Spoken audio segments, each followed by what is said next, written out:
Hi guys, it's Lauren. I'm back with another video for the CNA Diaries. And and I do apologize that I have not gotten videos up lately. This year it's been one heck of a crazy ride this year. And as everyone knows, when you try to start something new, you try to better yourself, you try to do something new, it just there's always something coming against you. There's always people coming against you. Life comes in your way. Like, it's just so much.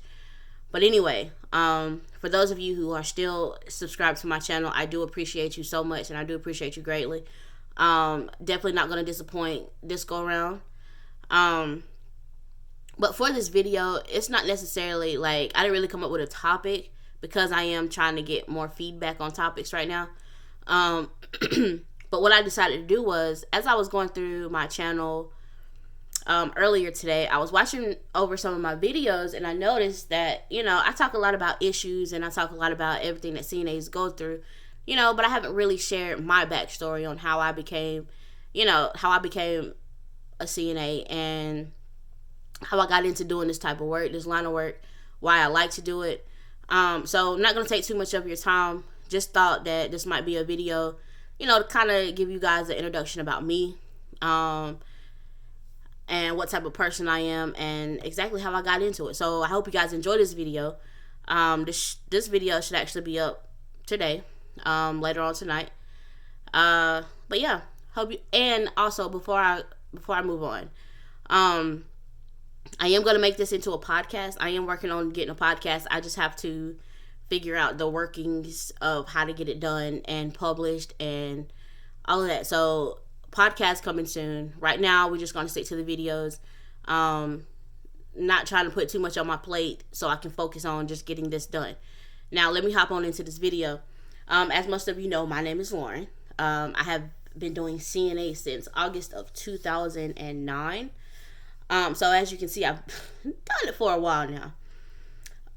And I originally, when I actually graduated from high school, my original profession I wanted to be a chef, because I do love to cook. When I'm able to, when I'm not working, and I have nothing else to do, I do like to experiment with new things, but when I went off to school for culinary, life had another journey for me. So, ended up coming out of Greenville Tech and had to come back home.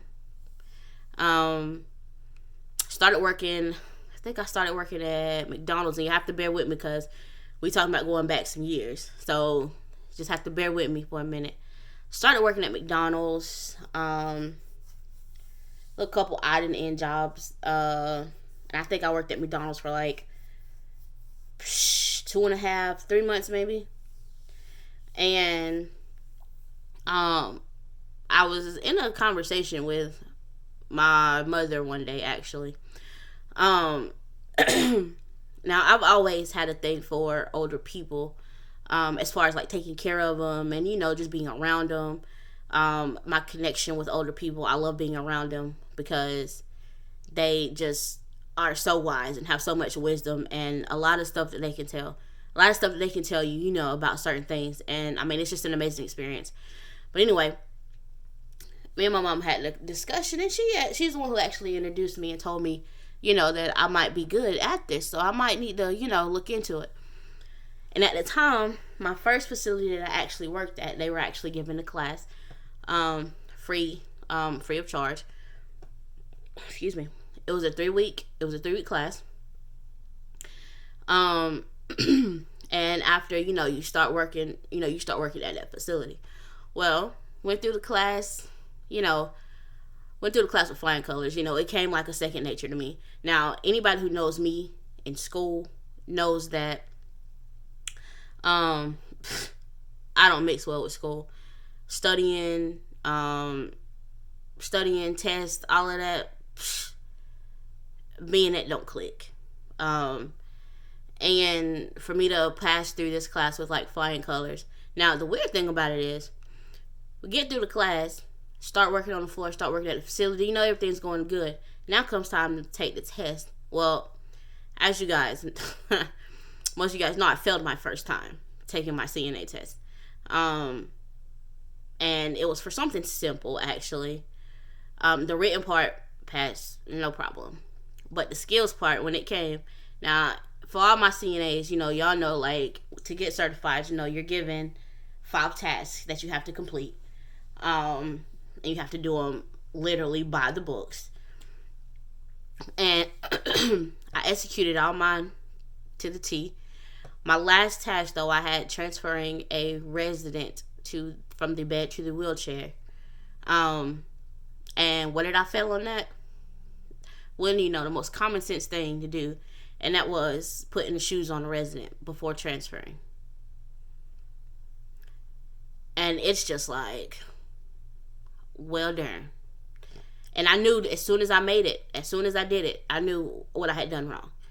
But didn't fail to stop and re-go, because you can restart the task. But I didn't do that because 2 and 2 didn't click on me like right away. And I didn't realize it until I actually got out of the class, out of my test. And so that was the crazy part about it. But yeah, so needless to say, and if you don't pass both the written and the skills part, you don't pass the test. Like, you don't get certified. So, that was kind of a little low blow. That was kind of that devastating thing for me.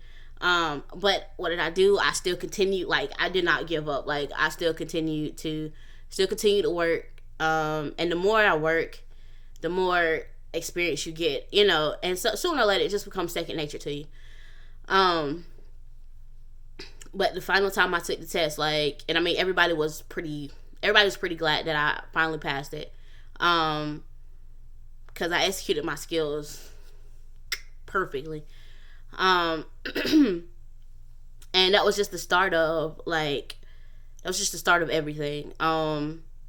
I started working at this facility, and I was there for,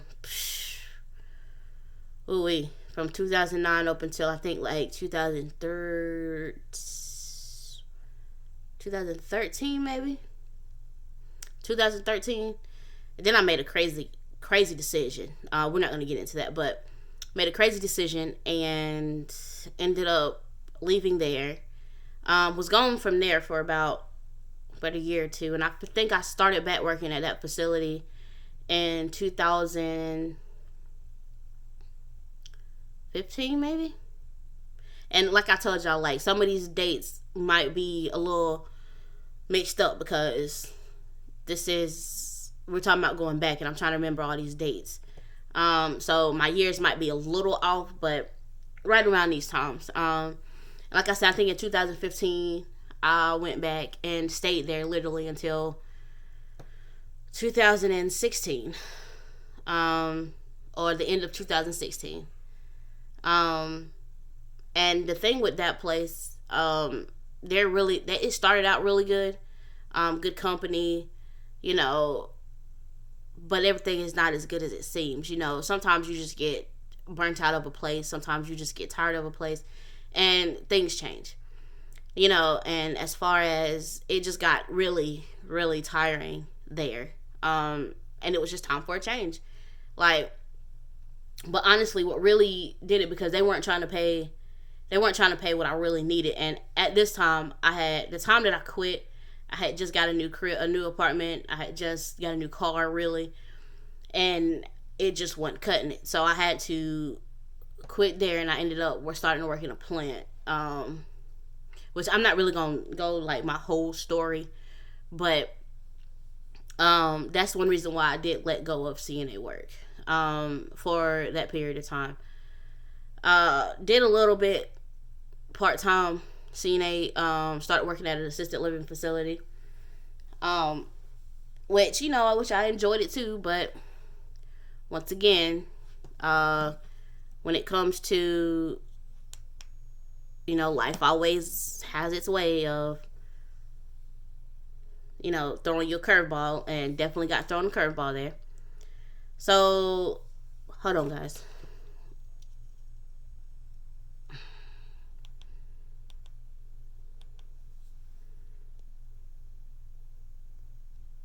Okay, there we go.